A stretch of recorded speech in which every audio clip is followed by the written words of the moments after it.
So now you're in on debt. What do I have to do, huh? You need to review every Virgin New Adventure. If you fail, you listen to Necromantia for 10 years on loop. But what a pretty bad start for the Virgin New Adventures. I'm going to have a shower, a cold shower, because this book is literal stench. I need to wash myself after experiencing Timewyrm Genesis. Flippin' Nora.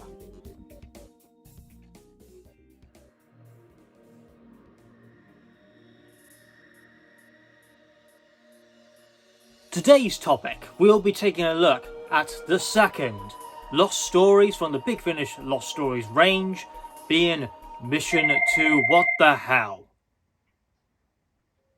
Again with this. Hello, we ain't done yet. You've got your next review. Oh shit. But remember, if you fail, you know what's going to happen. But tempt fate all you want. Your next book is ready. Take care.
The real star of the Virgin New Adventures. With the literal stench that was Timewyrm Genesis, Exodus offers as the first book in the Virgin New Adventures which I highly regard as a strong entry, not only in the Timewyrm arc, but as the Virgin New Adventures as a whole, written by Terrance Dicks, making a statement in the series. I could say that Exodus does literally everything better than what Genesis attempts to do. The Timewyrm series, along with Cat's Cradle, are important build-up that will lead to the Doctor and Ace's relationship turning into complete turmoil, which is enforced heavily in Nightshade and Love and War, where Ace is angered and building resentment for the Doctor by him continuously using Ace in these dangerous situations, using deceit and manipulation for the Doctor to get the outcome that he wants. Whereas Ace in the process feels like a pawn on a chessboard, not revealing the big picture and deliberately being ambiguous in his actions. And this is what the 7 novels do before leading to Nightshade. So even though Nightshade is a fine book as a standalone, to get the full feel and the impact with Nightshade and Love and War with the Doctor and Ace's relationship, Timewyrm and Cat's Cradle are must-reads in my opinion if you want the full experience. Now on my original read-through of the Timewyrm series, Genesis was terrible, Exodus was brilliant, Apocalypse, for most it's forgettable, and Revelation, I personally don't remember anything about it. I remember this one standing out as my favourite out of the 4. And like I said, yes, Terrance Dicks makes a statement. Exodus is quite an important book within the wilderness years with the Virgin New Adventures and the BBC books. It was actually the genesis, no pun intended, it was the genesis to set up many arcs which lead actually into the BBC PDA books, like Players, even connections to Just War and Shadow in the Glass. So Exodus was the premise that was adopted in many other books to come. So yeah, it's a very important book. And yeah, like books like Players, Endgame, World Game, Shadow in the Glass, Just War, they all had the themes of war. Though you do not need to read Exodus to enjoy any of the other books that I mentioned. With Exodus leading from Genesis, the Doctor and Ace are to chase down the Timewyrm, who has now become an entity with increased power, which threatens the fabric of the entire universe. Ishtar is no more, and the true representation of the Timewyrm is revealed on the level of danger with the Chronivores, of a dragon-like entity that can take many forms and is described by the Doctor as a hurricane of destruction wherever it goes. So following Genesis, with Exodus and Apocalypse, it's more of like tracking down and finding the Timewyrm. But I will be honest about both Exodus and Apocalypse, that they are quite filler when it comes to the Timewyrm itself. I don't think the title Timewyrm Exodus is actually the title of the story. I just call it Exodus because the Timewyrm's involvement, yeah, it's not too much.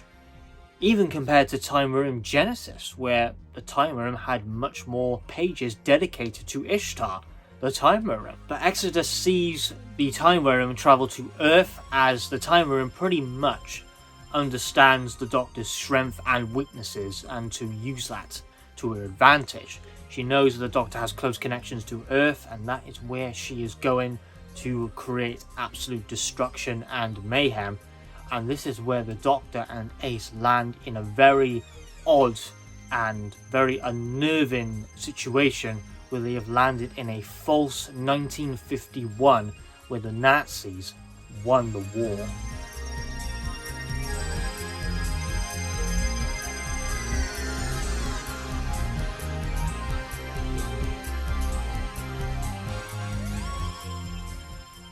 So with the events after Timewyrm Genesis, the Timewyrm has its pride damaged and her ego bruised after her being insulted by the Doctor. Now the dangerous entity understands the world of Earth the Doctor holds so dear will become the target of a devastation.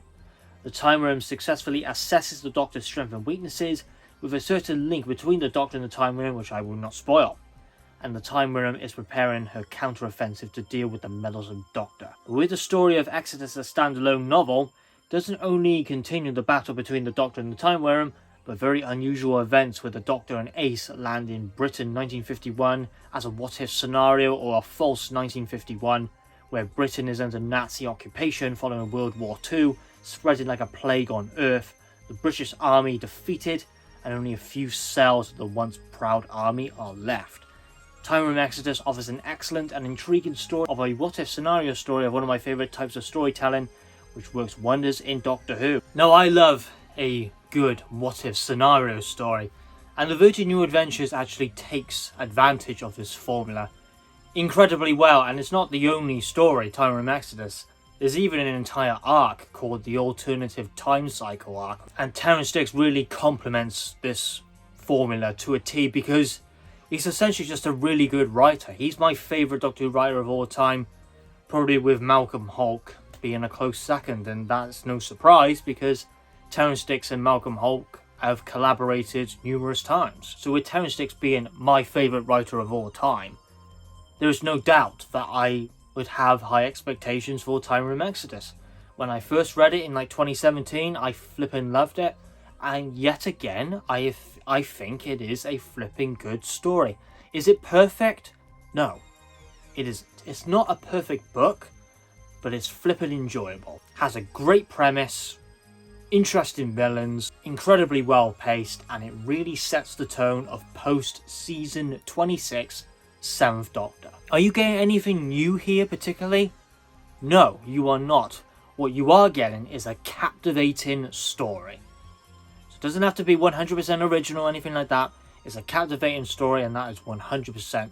Most people, the majority, are going to say that this is a captivating story. So with the story Timewyrm Exodus set in a false 1951 with Nazism spreading around the entire world, with their victory following World War II, the Doctor in his false timeline feels a sinister evil and the feeling of despair in the air. Not combative and chaotic like the Timewyrm, but oppression, bleakness and sickness. The Timewyrm isn't the only foe in this book, and features villains who are connected to the events of a false 1951 where they want Nazism to grow. You have Nazi symbolism and monuments throughout Britain. the British Free Corps, who are a military force which was responsible for recruiting British prisoners who were sympathetic to fascism. Under the original timeline, this was unsuccessful due to prisoners still being loyal to protecting their country. But in this false 1951, the BFK was successful due to the growing strength of Nazism, whether that these British people were sympathetic to fascism or joining by simply fear and being subjugated into their regime. And what makes the BFK in the false timeline more effective and dangerous is that they have immunity that supersedes the civilian police force. Therefore, anything they did and their actions, the police couldn't do anything. They used scare tactics against Jews to expose them to the Nazis to keep them in line, even though it's more of bullying tactics. But the Doctor does hilariously of a superior Nazi officer reports the Free Corps to their HQ, and they run off. But this will only get the attention and confusion of a rather sinister and ruthless Nazi, Lieutenant Hemmons. The 7th Doctor is freaking excellent in this book. Like I said, the Terror Sticks nailed a post-season 26 7th Doctor. One of my favourite books to actually feature the 7th Doctor. He's written so damn well. It's just, if you love season 26, this is like your cup of tea, 100%. Yeah, John Peel, Timewyrm Genesis, the characterization was all over the place, inconsistent, and it was actually annoying. You have the Doctor slapping a Nazi. We like that. Then, this is absolutely hilarious out of context, mind you, what I'm about to say. The Doctor is undercover, infiltrating the Nazi territory, and posing as an actual Nazi officer. Nazi officer says to the Doctor, "You're a pretty good Nazi." Boy, that sounds really bad out of context. It goes to show that the 7th Doctor's infiltration skills and going behind enemy lines is just... And even though Ace doesn't approve of his methods, where he's literally collaborating with Nazis, but even though the 7th Doctor is really good at playing this role, he does make a few mistakes, and he even admits this too, which I just love the character. The Doctor being portrayed as a flawless character is just incorrect, and that is probably why I like the 7th Doctor. He's growing on me because he contemplates his own incarnation, and maybe the methods that he does won't be to everyone's cup of tea, and he admits it too. So the character building is really good. Hemmons, who is like the main, kind of like side villain, but he's the main villain in the first part of this book. So really mainly a side villain. Flipping out, what a good side villain. He is a ruthless, by the book Nazi. And he's one of these individuals who has command over the BFK, who used extortion, rape, and beating people to absolute death. They just cause complete nightmare, and very little can be done about it. Like the civilians or the police in the UK, Britain, they just can't do anything about it. But as I said, the Doctor infiltrates the Nazi ranks by posing as an officer. Something happened to one of these high-ranking officers who has a gold emblem to strike his rank, and he takes it. We don't really know kind of what happened to this officer. He just kind of fell into the river and drowned, dead, killed. Something was going on.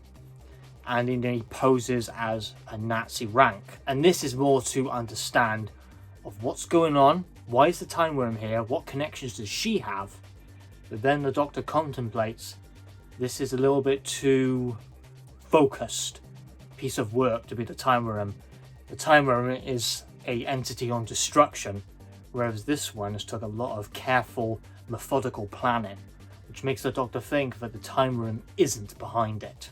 And yes, Ace naturally feels uncomfortable with this, with the Doctor collaborating with Nazi officials and even helping Hitler in many ways, which, again, Ace understands why the Doctor is doing this, but she just feels uncomfortable with the idea and the methods being used.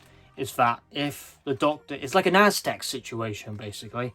If the Doctor doesn't follow the correct course of history of what already happened, if these changes are implemented And things are made even worse by these entities and these individuals who have been messing with time. Nazism can be growing into an even bigger threat than what it already is within human history as we know it.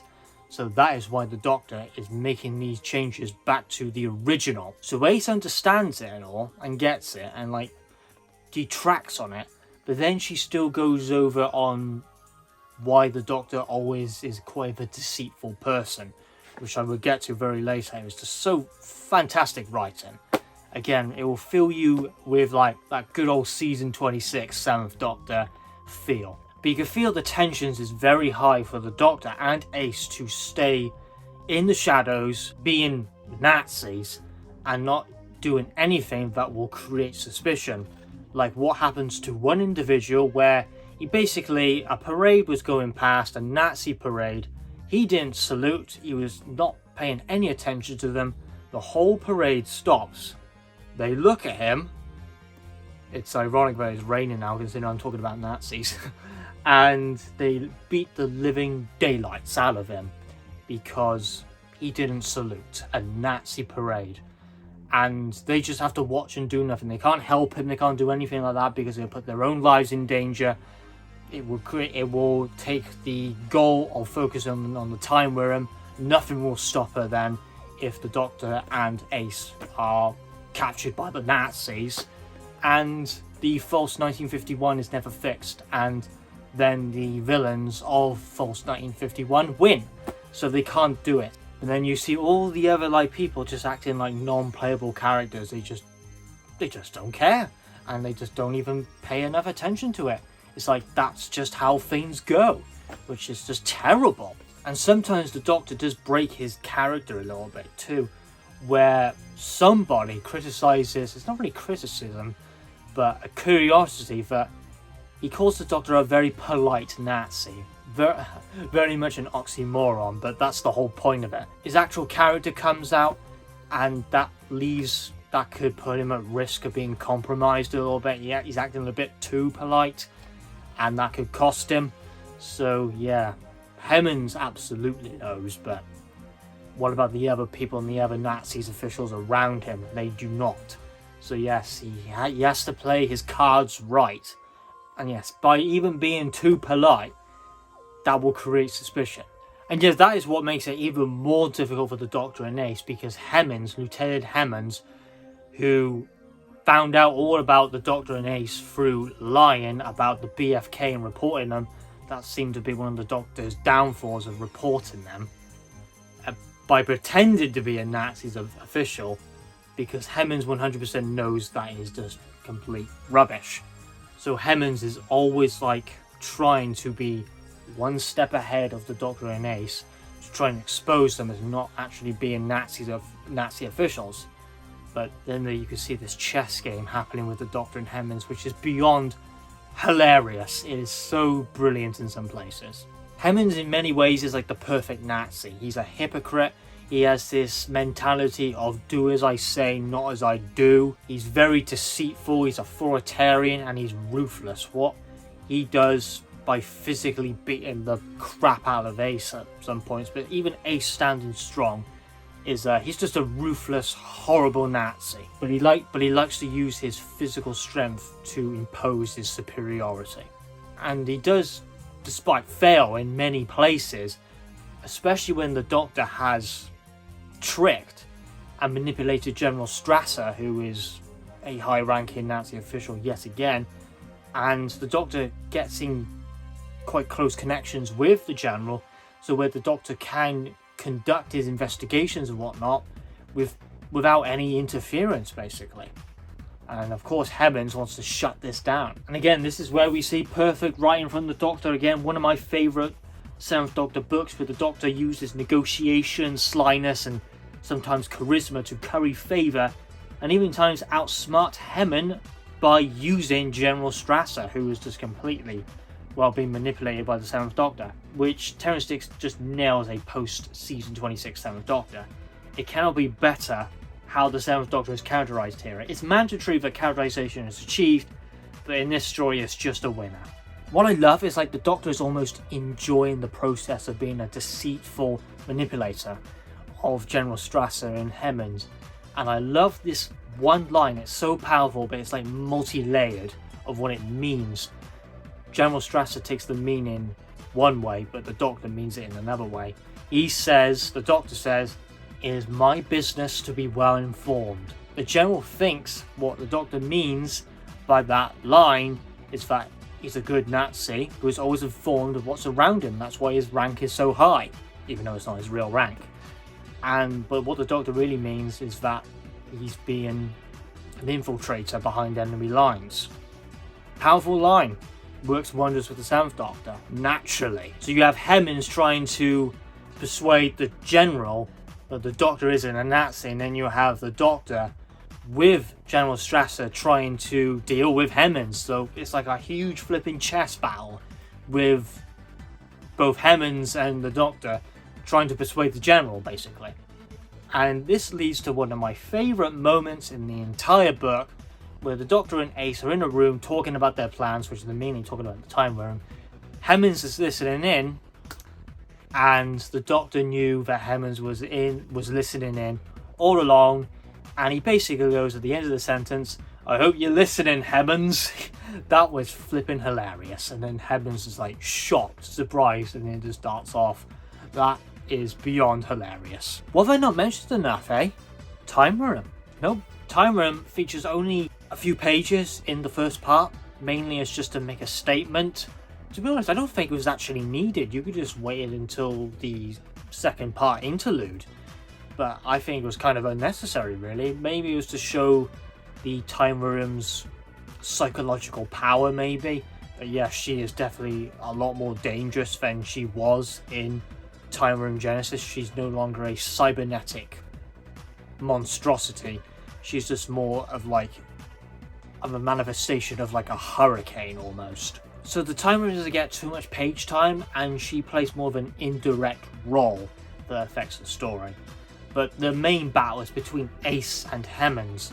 So she's trying to be mentally tough against Lieutenant Hemmings, who's a much bigger person. He's like, apparently in this book, he's like 6'3", 6'4", something like that.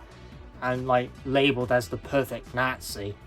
And you're hoping that he will get his comeuppance in this part. And he does in a way, because Hemmings is doing literally everything to try and break Ace. But she's not really breaking, which just infuriates Hemmings even more. But we understand how false 1951 is all wrong, and the Doctor can't really do anything to rectify the timeline that was created here, and needs to go back in time to solve it. The Nazis have successfully dealt with most of the resistance. The men aged 18 to 45 were sent off and executed as they posed a rebellion threat, and all people, women and children, were nothing more than slave labour, or they were subjugated into Nazism. So very little can be done, as the Nazis have already run. Massacres, deportation, starvation and oppression has filled the landscape, and you feel that within the atmosphere 100% of what happens. Part 1, called Occupation, is simply an excellent introduction, setup to the story, and absolutely nails the feeling of establishing post-season 26 7th Doctor. That part couldn't have been better. The Timewyrm's involvement, however, at this point is still ambiguous and a mystery. Yet we don't really know what the Timewyrm is doing within Exodus in the first part. What is her role? What is she doing? And how she has really any connection to what's happened, because she is not behind false 1951. Now part 2, which is more of an interlude section, it's not many pages. This is filled with spoilers. This is absolutely filled with spoilers, and I can't really go into it too much because I do not want these book reviews to actually be potential spoilers. Because if you want to do a marathon, a readathon with these books, and I just flip and spoil it, then I've just ruined it for you. So spoiler sections will always be put at the end of the video. I will not go anything major. I mean, like, maybe very little minor things perhaps, but anything major I will leave purposefully at the end of the video, just to avoid that problem of potentially spoiling stuff. I should have said that at the start of the video, but I didn't. But yes, no spoilers. So I'm not going to say anything in part 2. Very short. This segment, what I will say is, this segment features Hitler, and that the Doctor is helping Hitler. This is the reason of trying to get things back on track, and how false 1951 happened has some form of connection with Hitler and the Timewyrm herself, as well as the villains who are behind false 1951 being what they are called as the Black Coven. This interlude is very much like an Aztec situation. Ace is like almost gagging at the thought of the Doctor helping Hitler. Again, she understands it to a degree. This is an Aztec situation. Would you help Hitler? Would you help Hitler? But then again, if the Doctor didn't, it could potentially make Nazism even worse. Could even potentially put someone even more dangerous in power. But to the Black Coven, they are displayed on the front cover. They are very cult-like, and they are freaking oddballs. They are an odd bunch of individuals, and I'll get to what they do, which is actually flipping terrifying. Part 3 is simply titled War, and this is where we feature more of the parts where Hitler's getting more connected to the story. He's having these very crazy rage moments, and he's feeling drained and tired, and like something is slowly killing him. It's like he's almost dying by his own actions. Now, this has connections to not only the Timewyrm, but as well the Black Coven as well. Now, the Timewyrm and the Black Coven, they aren't actually directly linked with each other. They are not on the same plan. They don't actually interact with each other directly. They are not in league with each other. They don't have any confrontation with each other, besides being indirect. But page 130, again, I have to read this too because it was brilliant, which builds up into the relationship with the 7th Doctor and Ace building into Nightshade, where Ace talks about the topic of deceit and why the Doctor is deceitful. And this is how it goes. Ace looking thoughtfully at him. "You like it, don't you, Professor?" she said suddenly. "All the lying and cheating and treachery. You even enjoy it." The Doctor smiles wearily. "Perhaps I do in a way. You have to remember, I grew up in a society so complex, devious and corrupt, it makes this lot look like kindergarten." So the Doctor is basically admitting that he enjoys deceit and treachery. This is like the building blocks of what is to come later on in the Virgin New Adventures. This resentment and sadness, the Doctor's actions, and learning more about him, that he's not necessarily a good person, but very much a flawed character. And I think the Virgin New Adventures has the potential of growing the 7th Doctor for me, maybe as one of the best incarnations. We will see. And we have other appearance of another villain called Kriegleister, who is completely deformed. Kind of part of the Black Coven. What the Black Coven do with like sacrifices and all that stuff, which is quite grim to be honest, he just lets happen. He doesn't really care about it. It's just what the Black Coven have and what they want to do. That's what Kriegleister wants to do as well, of letting Nazism grow and consume the entire planet. And this is where the story's divided the second half. Ace is terrifyingly dealing with Kriegleister and the Black Coven, which is this scene here, where they are literally putting her in this moment of sacrifice. All these hooded figures are around her, and even this one wearing a, looks like a goat's head, the symbolism of the devil. And she didn't break with Lieutenant Hemmons, but here she actually broke. Her cat, she completely broke down, and she was crying for dear life that these lunatic oddballs were going to kill her, but slowly. It is actually quite of a horrifying scene. But flipping hell, do you worry for Ace? Damn, that is crazy. Frightening for these dangerous, creepy oddballs who embrace Nazism and then also pushing their religious traditions with Nazism. As I said, you worry for Ace, what she's going through. So I would like that if the Doctor interacted with both Krieglister and the Black Coven a little bit more. That's like 80% into the book, mind you, of actually interacting and knowing who the Black Coven are. And yeah, it takes a while.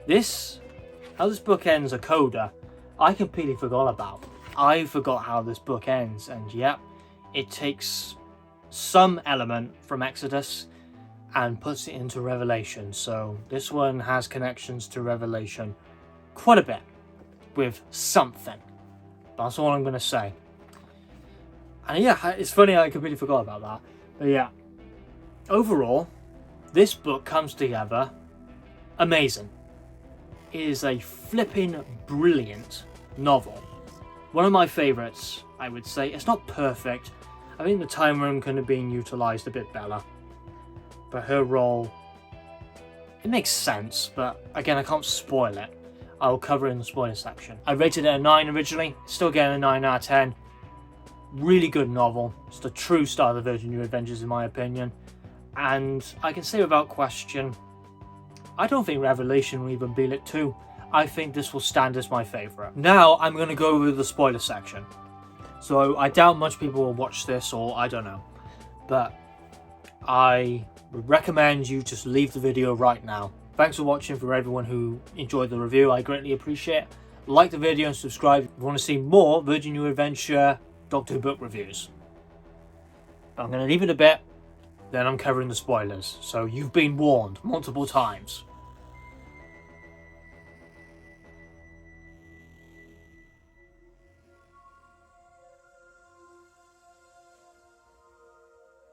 So we've got 3 major spoilers here that I'm going to discuss.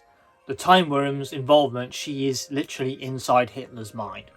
Which that is how Hitler is becoming an even more dangerous person than he already was. This is throwing the Black Coven off quite a bit. But he's acting so erratic. He's just becoming an even more dangerous person, and the 7th Doctor has to control him. Which he does to a certain degree, but it's still flipping dangerous because the Timewyrm is in his head. Second major spoiler is the Black Coven are the Warlords. This is a sequel to the War Games with the Warlords. We also have the Warlord himself, not the original from the War Games, but his son. He wasn't really utilised very well, which is a shame. But yep, they are the Warlords. They have gone through this cult-like way, which is apparently their actual society of what is like on their home planet. They're oddballs, apparently. Third spoiler, it's actually 4 spoilers, I forgot to say. 4th spoiler, Krieglister is the War Chief. And he is disfigured because of his failed regeneration after being shot in the War Games. He was actually pretty good in this book. I enjoyed him. Did he actually die in this novel? It presumes that he did die, but I hate the whole part where the War Chief is the master. I've never liked that. But yeah, the War Chief is pretty good. I just wish he interacted with the Doctor more. And the 4th spoiler, Lieutenant Hammond in the coda is in Timewyrm Revelation. So he is not done yet, which was a flipping good idea by Terrence Dicks. That is the spoiler section. Move on to Timewyrm Apocalypse. See you then.